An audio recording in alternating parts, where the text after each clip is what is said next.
Welcome to all of you in the phase 1 last part 1.5 know your previous year questions.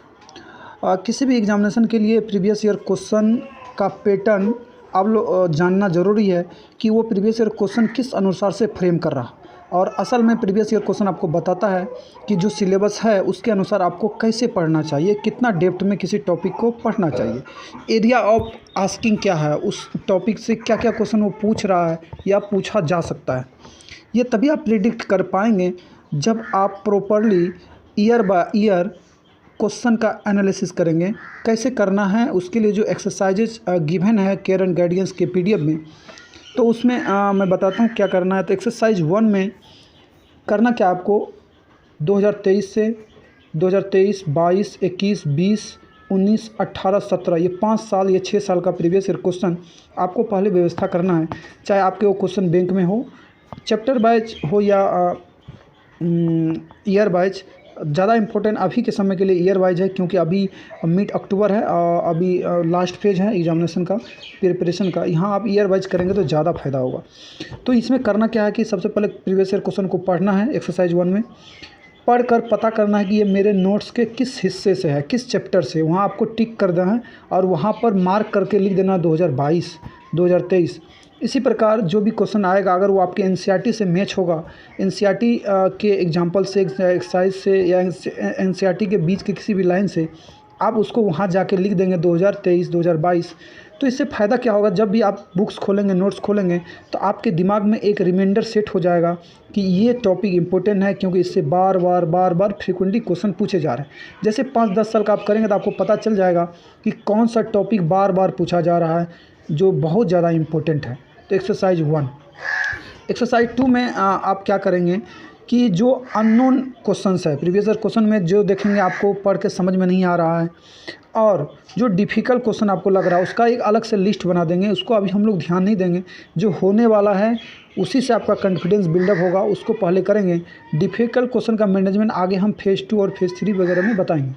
अभी फ़िलहाल आपको उसको अलग करके रख देना है, किसी एक अलग फिजिक्स की ही कॉपी में अलग सेक्शन से, या केमिस्ट्री की कॉपी में अलग सेक्शन से, बायोलॉजी की कॉपी में अलग सेक्शन से उस डिफ़िकल्ट क्वेश्चन का एक लिस्ट तैयार करके आपको रखना है।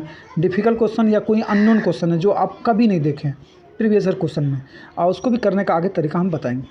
एक्सरसाइज 2 हो गया। एक्सरसाइज 3 में आपको क्या करना है, एमसीक्यू क्वेश्चन का 2 मार्कर का, 3 मार्कर, 5 मार्कर या पैराग्राफ बेस्ड क्वेश्चन का जो सोर्स क्या होता है उसके बारे में आपको पता लगाना है कि आखिर ये क्वेश्चन किस प्रकार से, इसका ट्रेंडिंग एनालिसिस करेंगे कि किस ट्रेंड से एनालिसिस हो रहा है। जैसे तो एक्सरसाइज 3 में आप यही काम करेंगे। क्या करेंगे आप, ट्रेंडिंग एनालिसिस करेंगे। एमसीक्यू क्वेश्चन पूछने का ट्रेंड क्या है, 2 नंबर का क्वेश्चन पूछने का ट्रेंड क्या है, 3 मार्कर का, 4 मार्कर का, पैराग्राफ बेस्ड का, सभी का एक ट्रेंडिंग एनालिसिस करेंगे। पिछले 4-5 साल में वो क्वेश्चन किस टाइप से पूछा जा रहा है। और आप ये तय करेंगे एक्सरसाइज 3 में कि डेरिवेशन का कितना नंबर का क्वेश्चन एक पेपर में आ रहा है, 20 से 25 नंबर आ रहा है। केमिस्ट्री में ऑर्गेनिक से कितना आ रहा है, इनऑर्गेनिक से कितना आ रहा है, कौन सा टॉपिक से फ्रिक्वेंटली बार बार क्वेश्चन पूछा जा रहा है। जब ये मार्किंग आप अपने बुक्स में जो पहले एक्सरसाइज किए थे उससे आपको पता लग जाएगा कौन सा एनसीईआरटी के टेबल से क्वेश्चन पूछा जा रहा है, कौन सा ग्राफ से क्वेश्चन पूछा जा रहा है, या आप टिक करेंगे एनसीईआरटी बुक में प्रीवियस ईयर क्वेश्चन को देखकर। इसके बाद एक्सरसाइज 4 में जो सबसे इंपॉर्टेंट है, आई थिंक सबसे इंपॉर्टेंट है, वो ये है कि इस साल के सैम्पल पेपर से आप उसी साल के, जिस साल के सैम्पल पेपर को देखेंगे उसी साल के प्रीवियस ईयर क्वेश्चंस को देखकर आप लिंकेज पता करेंगे कि सैम्पल पेपर के से जो प्रेजेंट में आने वाला पेपर है उसका क्या लिंकेज होता है।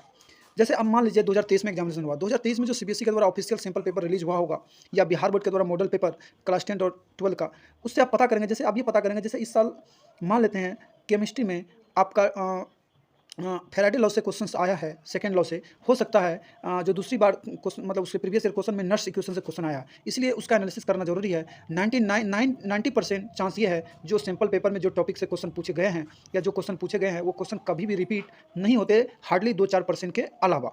लेकिन आप खुद से जब करेंगे तो आपको खुद महसूस होगा, सभी सब्जेक्ट का आप करेंगे। ये हो गया आपका एक्सरसाइज 4। और एक्सरसाइज 4 में आप जो ये लिंकेज करेंगे, आप ईयर टू ईयर करेंगे, कम से कम 5 साल का। जैसे 2015 का सैम्पल पेपर क्वेश्चन 2015 का प्रीवियस ईयर, 2016 का सैम्पल पेपर 2016 का प्रीवियस ईयर, 2023 का सैम्पल पेपर 2023 का प्रीवियस ईयर क्वेश्चन, ऐसे आप एनालिसिस करेंगे। और इसके बाद आप एक लिस्ट तैयार करेंगे फ्रीक्वेंटली आस्क्ड टॉपिक, कौन कौन सा फ्रीक्वेंटली आस्क्ड टॉपिक है पहले के एक्सरसाइज के आधार पर। और लास्टली आप ये प्रिडिक्ट कर सकते हैं ये आपका ये पीडीएफ है, ऑलरेडी मैंने शेयर कर दिया है। आप उसके बाद प्रिडिक्ट कर पाएँगे कि किस प्रकार से क्वेश्चन पूछे जाते हैं और कैसे आगे हमको पढ़ना है।